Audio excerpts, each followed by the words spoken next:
नमः शिवाय। ओम नमः शिवाय। नमस्कार दोस्तों, आपका बहुत बहुत स्वागत है मेरे चैनल मेरी प्यारी कालका माँ में। दोस्तों, आज हम शनिदेव कथा का श्रवण करेंगे और शनिदेव जी की कृपा प्राप्त कैसे करें वो हम इस कथा में सुनेंगे। देखिए, कथा सुनने मात्र से हमारे सभी कष्ट और जो हमारी विपत्तियां हैं वो दूर होती हैं, शनिदेव की कृपा प्राप्त होती है। तो समय व्यर्थ ना करते हुए आइए प्रारंभ करते हैं। सर्वप्रथम श्री सरस्वती को स्मरण करके, गणपति जी को नमस्कार करके तथा अपने गुरुदेव के चरणों में माथा नवाकर मैं श्री शनिदेव जी की कथा का प्रारंभ करती हूँ। जय हो शनिदेव महाराज की।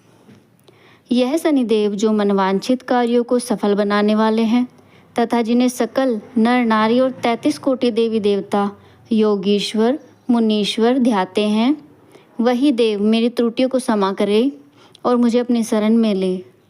मेरे मन में आपके प्रति अगाध प्रेम है। यह बात सर्वविदित है कि जो लोग शनिदेव को ध्याते हैं उनके सकल मनोरथ सफल होते हैं तथा जो ऐसे देव को भूल जाता है वह इस संसार में महान दुख को पाता है, अगले जन्म में पशु की योनि में जाता है। जो कथा में तन मन से अपना ध्यान लगाता है, उसे सच्चे मन से ग्रहण करता है, उसके सभी कष्ट दूर होते हैं। एक बार संसार में चारों ओर पूजे जाने वाले नवग्रह एक स्थान पर एकत्रित हुए, परस्पर विविध प्रकार से वार्तालाप करने लगे। जब बात घूमती हुई उस स्थान पर आ पहुंची कि हम 9 ग्रहों में से सबसे बड़ा और सर्वाधिक पूजनीय कौन सा देव है, तो प्रत्येक ग्रह देवता स्वयं को बड़ा कहने लगे। इस बात पर जब बहुत देर तक विवाद चलता रहा, कोई निर्णय ही नहीं हो पा रहा था, तो तय हुआ कि चलकर इंद्र से इसका निर्णय करना चाहिए। अतः वह 9 के 9 ग्रह इंद्रदेव के समक्ष उपस्थित हुए। उन सब की बातें सुनकर इंद्रदेव भी सोच में पड़ गए, किसे छोटा कहूँ किसे बड़ा कहूँ, किसकी श्रद्धा के पात्र बने और किसके कोप के भाजन बने। अतः अंत में सोच समझकर निर्णय ना करते हुए वह बोले, मैं अल्प बुद्धि इस बात का निर्णय करने में असमर्थ हूँ। मुझे तो आप सभी बड़े ही नज़र आते हैं और मैं सभी का आदर सम्मान संभाव करता हूँ। इस पर नवग्रह संतुष्ट नहीं हुए और हट करने लगे कि इसका निर्णय आपको अवश्य ही करना चाहिए। तब देवराज बोले, आप लोग मृत्यु लोक में जाइए, वहाँ एक अत्यंत न्यायप्रिय राजा विक्रमादित्य राज्य करता है। आप उनके पास जाइए, वह अवश्य आपको कोई न कोई उचित निर्णय कर देगा। इंद्र से निराश होकर नवग्रह मृत्यु लोक में जाने को तत्पर हो गए। देवराज इंद्र ने जब उन्हें वहां आते देखा तो प्रसन्न होकर चैन की सांस ली। इस धर्म संकट से निकलना उनके लिए सचमुच ही कितना मुश्किल था, पर अपनी चतुराई से अपने ऊपर आए हुए संकट को राजा विक्रमादित्य पर टाल दिया। उज्जैन नगरी की उन दिनों सारे ही भारत में थाक थी। एक तो वहाँ का राजा विक्रमादित्य के दरबार में बड़े बड़े ज्ञानवान लोगों का सम्मेलन होता रहता था। दूसरे उस न्यायप्रिय राजा के न्याय से उज्जैन नगरी का सारे भारत में डंका बजता था। स्वर्ग में जब नवग्रहों का निर्णय ना हो पाया तो वह अपने अपने विमानों में आरूढ़ हो मृत्यु लोक में आ पहुँचे। ठीक उस समय जब राजा विक्रमादित्य का दरबार ठसाठस भरा हुआ था, नवग्रहों को देखकर विक्रमादित्य अपने सिंहासन से खड़े हो गए। सभी देवों को सम्मानपूर्वक आसन ग्रहण करवाया, किंतु राजन ने राजा के इस सम्मान को किसी भी ग्रह देवता ने स्वीकार नहीं किया। तब विक्रमादित्य ने प्रश्नवाचक दृष्टि से उनकी ओर देखा तो बृहस्पति देव ने आगे बढ़कर दृढ़ स्वर में कहा, हे राजन, हम यहाँ पर तब तक आसन ग्रहण नहीं करेंगे जब तक कि आप हमारा यह निर्णय नहीं करेंगे कि हम लोगों में सबसे बड़ा कौन है। राजा अपने ऊपर आए इस धर्म संकट को देखकर पल भर में तो घबरा गए, परंतु शीघ्र ही उन्होंने स्वयं को संभाल लिया। उसने अपने मन में एक युक्ति सोच ली। दरबार में छोटे छोटे आसनों की एक पंक्ति प्रवेश द्वारा चली गई थी। राजा ने उन लोगों से कहा कि आप यहाँ पर आसन ग्रहण कीजिए, मैं सोचकर अभी अपना निर्णय करता हूँ। यह कहकर राजा अपने सिंहासन पर बैठ गए। सिंहासन के निकट ही जो आसन पड़ा था उस पर भागकर बृहस्पति जा बैठे। उनके अगले आसन पर सूर्यदेव जा बैठे। सूर्यदेव के निकट ही चंद्रमा और फिर इसी क्रम में बुध, मंगल, राहु, केतु इत्यादि ने भी अपना अपना आसन ग्रहण कर लिया। पंक्ति में 8वें थे भार्गव, किंतु उन्हें भी संतोष था कि उनके बाद शनिश्चर बैठेंगे। किंतु आसन प्रवेश द्वार के समीप होने के कारण और सबसे अंत में होने के कारण शनिदेव वहां पर नहीं बैठे।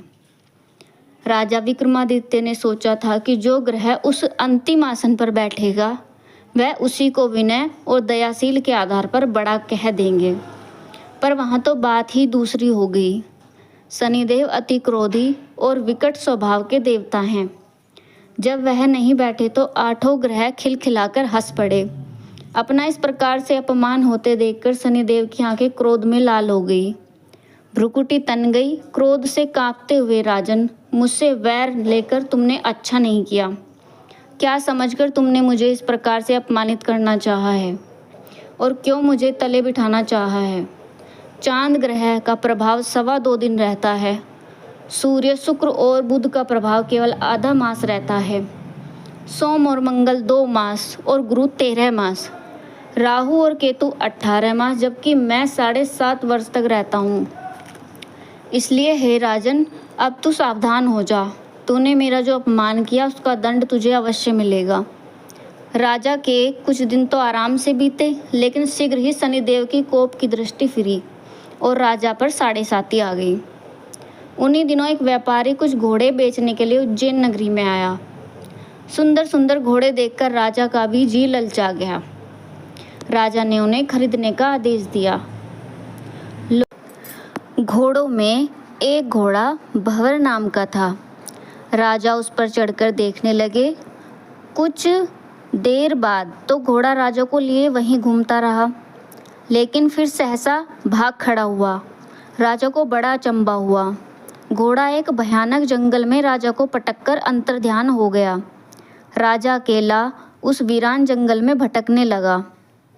साय के समय जब उसे प्यास बहुत सताने लगी तो वह जोर जोर से चीखने लगा। उधर एक पगडंडी में से एक ग्वाला अपने गांव को जा रहा था। वह राजा की आवाज़ सुनकर रुक गया। राजा उसके पास गया। ग्वाले ने उसकी व्यथा जानकर उसे निकट की नदी पर ले जाकर पानी पिलाया।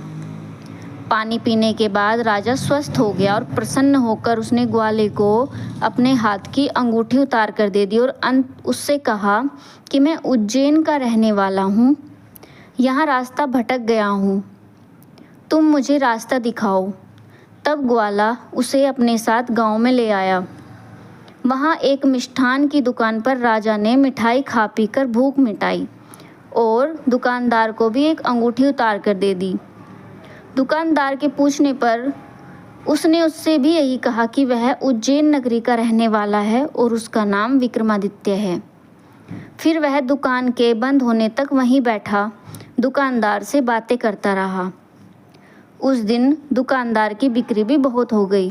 उसने सोचा यह भाग्यवान पुरुष है और इसके आने से आज मेरी इतनी बिक्री हुई है।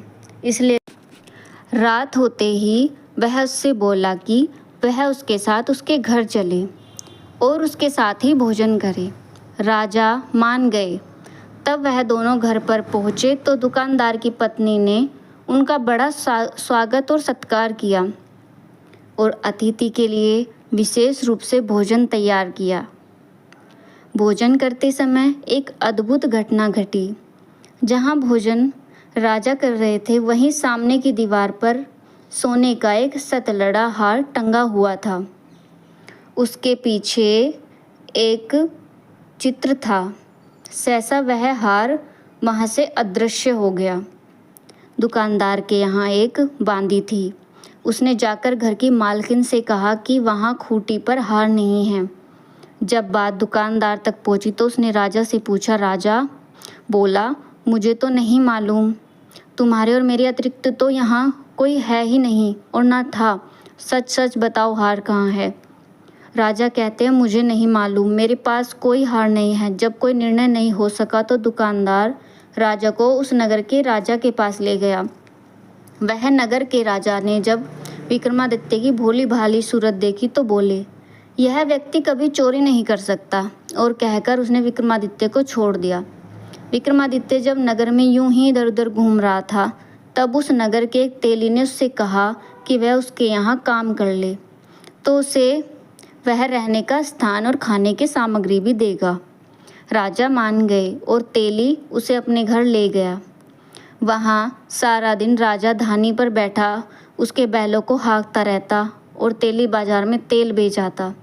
जब वर्षा ऋतु आई तो मूसलाधार बारिश होने लगी। तब धानी पर बैठे हुए विक्रमादित्य ने मौज में आकर ऊंचे ऊंचे स्वर में राग आलापना आरंभ कर दिया। निकट के ही उस नगर के राजा का राजमहल था। वहाँ खिड़की में बैठी राजकुमारी ने जब राजा का मधुर स्वर में गीत सुना तो वह अपना दिल हार बैठी। उसने बांदी को पता करने के लिए भेजा। बांदी वहाँ राजा को गाते हुए देखकर लौटी तो राजकुमारी से बोली कि वहाँ पर तो कोई अति सुकुमार नवयुवक बैठा मस्ती में आंखें बंद किए हुए गा रहा है।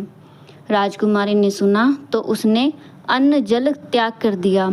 रात तक जब उसने कुछ नहीं खाया तो रानी ने आकर उसे समझाया, पर वह बोली कि वह तो उस गाने वाले से ही शादी करेगी। रानी ने जाकर राजा से कहा कि राजकुमारी एक तेली पर मोहित हो गई है और उससे ब्याह रचाना चाहती है। राजा ने सुना तो बहुत क्रुद्ध हुए। उसने तेली के घर से विक्रमादित्य को बुलाया और उसके हाथ काटकर जंगल में फिकवा दिए। यह बात जब राजकुमारी को पता चली तो वह भी अपनी बात पर दृढ़ हो गई। बोली, मैंने तो अब उसी को अपना वर मान लिया है, चाहे वह कैसा भी हो उसी से विवाह करूंगी। बेटे की हट देखकर लाचार राजा ने दोबारा विक्रमादित्य को नगर में बुलवाया और उससे राजकुमारी का मामूली ढंग से पानी ग्रहण किया और एक साधारण मकान में दोनों को बसा दिया। दोनों वहीं रहने लगे। एक दिन जब विक्रमादित्य सोया था तो स्वप्न में उसे शनिदेव नजर आए। विक्रमादित्य ने उनके सामने नमस्कार किया और क्षमा याचना की। शनिदेव ने उसे आशीर्वाद दिया।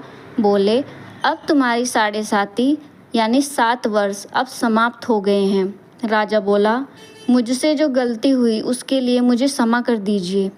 शनिदेव ने मुस्कुराकर उसे आशीर्वाद दिया और राजा के दोनों बाजू दोबारा निकल आए। राजा ने अपनी पत्नी राजकुमारी को रात को जगाया नहीं। वह रात को उसके गले में अपनी बाहें डालकर सो गए। जब राजकुमारी की आंखें खुली तो उसने अपनी गर्दन में बाहें पड़ी देखी तो वह चौंक कर उठ बैठी। लेकिन शीघ्र ही विक्रमादित्य ने जाकर उसको सब बातों से अवगत करा दिया। जब वहाँ के राजा को यह बात मालूम हुई तो वह भागा भागा आया और उस अपंग को फिर से स्वस्थ देखकर चकित रह गए।